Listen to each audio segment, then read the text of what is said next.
নমস্কার বন্ধুরা, আজকে আমার 32 নম্বর ভিডিওতে আপনাদেরকে স্বাগত জানাই। এই রেকর্ডিংয়ের সময় যদি আপনারা একটু গান টান বা মিউজিক টিউজিক পান, কিছু মনে করবেন না। আসলে আজকে হচ্ছে সপ্তমীর সকাল। দেখছেন আকাশটা একটু হালকা মেঘে আছে, আশা রাখছি কেটে যাবে। আজকে আমার সমিল খোলা, খুব বেশি কাজও নেই, হালকা ফুলকো পুজোর সময় তো। কাল থেকে দুদিনের ছুটিও পড়ে যাবে। যাই হোক, এইভাবে সকালটা শুরু হলো আজকে সপ্তমীর সকালে। একটু পরে দেখলাম একটা সাপ না কি আমাদের এই দোকানটার ভিতরে ঢুকে গেছে বলে স্টাফেরা লাঠি পাটি নিয়ে ঢুকে পড়েছে দেখতে, যদি বের করা যায়। কি ঢুকেছে তো জানি না, বাবা বললো কিছু একটা ঢুকেছে। এই যে যেমন দেখতে পাচ্ছেন, জুম করে দেখাচ্ছি, আমার স্টাফ ওখানে লাঠি দিয়ে তাড়ানোর চেষ্টা করছে। যতদূর মনে হচ্ছে ওরা বলছে গোসাপই ঢুকেছে। কি করেছে গোসাপ ঢুকলো কি জানে, মনে হচ্ছে এই নিচের ফাঁকটা দিয়ে ঢুকে গেছে। এই যে দেখতে পাচ্ছেন নিশ্চয়ই, এই ফাঁকটা বন্ধ করতে হবে। যাই হোক, ওরা তাড়িয়ে তাড়িয়ে এই যে বের করার চেষ্টা করছে। এইবার মনে হয় বেরাবে। বেরিয়ে যা ভাই, বেরিয়ে যা, ভিতরে থাকিস না, বেরো বেরো। এই তো বেরিয়েছে। বাবা, বেশ ভালোই বড় সাইজ। যাই হোক, এইভাবে সকালটা মোটা একরকম ইভেন্টফুল গেল। এরপরে চলে এসেছি গ্রিল দোকানে। আজকে এই তিনতলা ছাদের আমাদের গ্রিলের কাজগুলো হবে।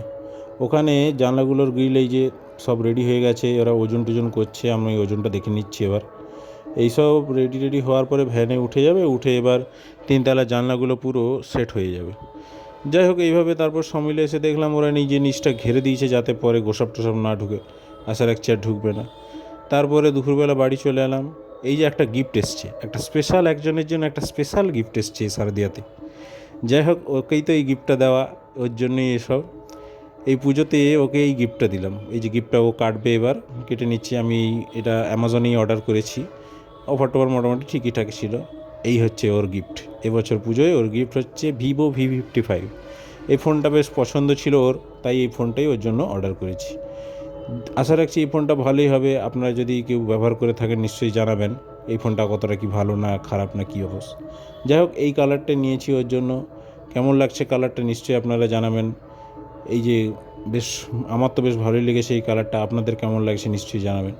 যাই হোক, এইভাবে গেল দুপুরটা। তারপরে বিকালে এসে দেখলাম ওরা জানলায় এই যে গ্রিল টিল সব বসিয়ে কমপ্লিট করে দিয়েছে। আমাদের তিনতলা জানলাগুলো চার চৌকা, তাই নর্মাল গ্রিলই করেছি, খুব বেশি হিজিবিজি ডিজাইন ফিজাইন করিনি। শুধু একটাই যে একটা গোল জানলা ছিল, সেটাই হচ্ছে ভালো করে ডিজাইন করেছি। এই যে দেখছেন মাঝখানে ওং আছে এবং চারদিকে তিলক আঁকা। ঠিক আছে, এইভাবেই জানলাটা রেডি হয়ে গেছে। এই যে বাইরে থেকে এইভাবে লাগছে জানলাটাকে। আশা রাখছি আপনাদের ভালো লাগছে, ভালো লাগলে বলবেন।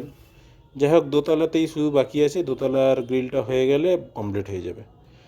যাই হোক, এইভাবেই ভালোভাবে কেটে গেল আজকে সপ্তমীর দিনটা, বলুন আর যাই বলুন। এরপরে বিকেলে একটু বাইক নিয়ে বেরিয়েছি ঘুরতে। যাই হোক, আজকে এই প্রথম ভিডিওতে এটাই বলছি আর এটাই দেখাচ্ছি। আশা রাখছি আপনাদের ভিডিওটা ভালো লেগেছে। ভালো লাগলে লাইক শেয়ার কমেন্ট করতে ভুলবেন না। আর হ্যাঁ, আমার চ্যানেলটা সাবস্ক্রাইব করে যাবেন। সাবস্ক্রাইব করলে আমার চ্যানেলটা বাড়তেও খুব সুবিধে হয়। যাই হোক, আজকের এই হচ্ছে পার্ট নম্বর 1 ভিডিও। তো এরপরে পুজো টুজো যখন ঠাকুর দেখবো পার্ট 2 বানাবো। ঠিক আছে, tata, good bye, good night, ভালো থাকবেন সবাই।